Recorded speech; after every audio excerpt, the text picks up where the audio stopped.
Yesu bụ apịa kwei de ewune wara de edega dọnwegi de ewu iye. Nne bala ya bọto awungi atowo igbiala bidọgba agba ke i ntọbọ ke nnekini a ipebọ ese kwe maya i nyawo jeba mentogon meala i ape ke ime pai nuya nnela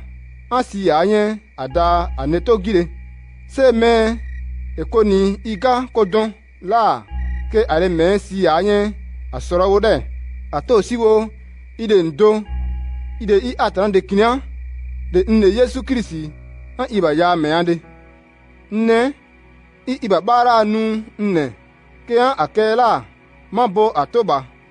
de yato itoba di ata mungi ko ade anu ya gurnene ya gi ima wa fore di ko gi ke nya nu bo a ke dia o dabela nne bidọgba agba ke inya de kewo imamba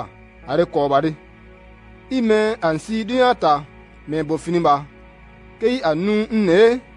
a idoko tapro ya anne wo ide ipe afore de i anu ya nne kwei de wo iwu ma ya de wo atureye ya do ya gato wo ime pepe da mma ke a atapro annela atogo ide ipere ato siwo iwu bo po mmala an areto pai de banya amma de wo wi ya abade akeko ila agi wo adeye ya abawo ago ide ipe mai de kiniknade adeke de ezibo ya angi mai bawo ide imbo ya de nne amba iwo izi anewungide ma amba iwo iba me Bible to mungi ke ime ye mo anu ya nne amba iwo izi ane mungide ato siwo wo ide ipe ade ese kwa imanya pon e mpea ke ipe aga de pon pai e ipea ke nnekin mpezi atuade se mma mene zan wuro ya ime anu ya nnela ane bade nne magowo dianta ze ke anu ipede ke aneke tuan dianta akekwe la agi nne atana zaza ide mi muyo azin ibala ba popo e itozia ke i adaya ngila bidogba agba ke i amake adia ekekwe ke wonuto doye koni iga kodoko gila anere ato siwo anu ampete gi ne anu amakea ba e itozia ke i adaya ngila agade anu nkogbo ya anta de anke gi o nusie ke ado paide enu me abala are de ndwade se alezi ke kwei ke wuke e benze ya iba se kwa gila are gimunu kede nne mabia idi atu ke atuan dianta zete gie ambola atopei ime anuya ne anyade arete ide se an arepe kwei ke anzowe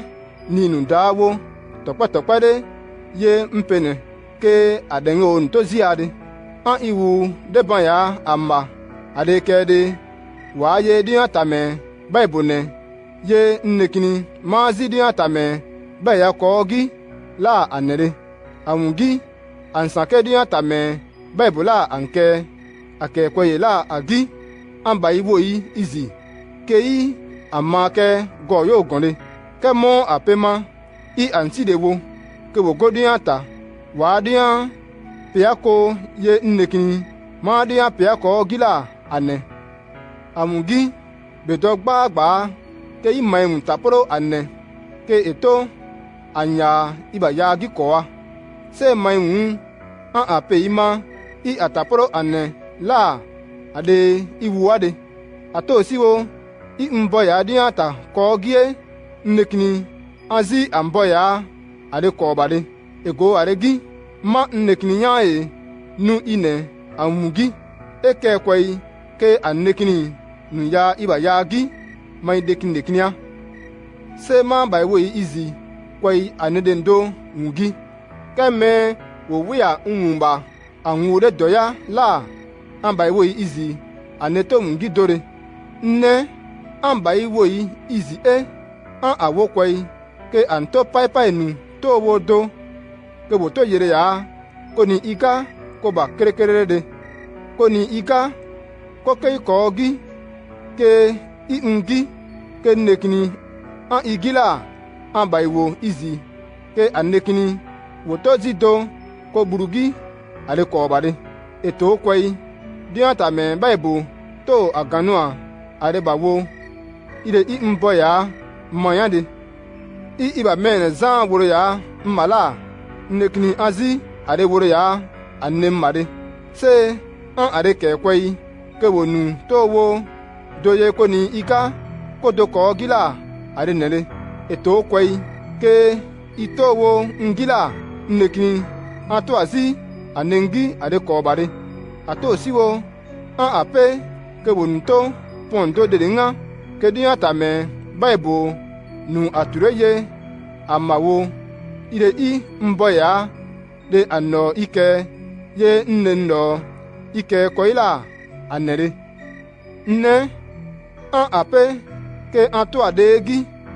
imebo anu ya nne la anekini to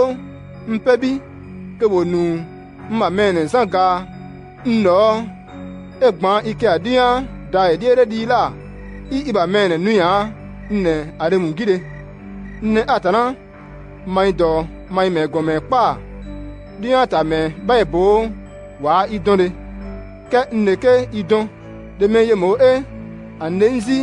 aganu ya wo ile i mbo ya de an idoko taporo ya anne se antoine ataporo ke wazi anne eke kwai ke nno izupe la enuda anenzupe ke nnen ato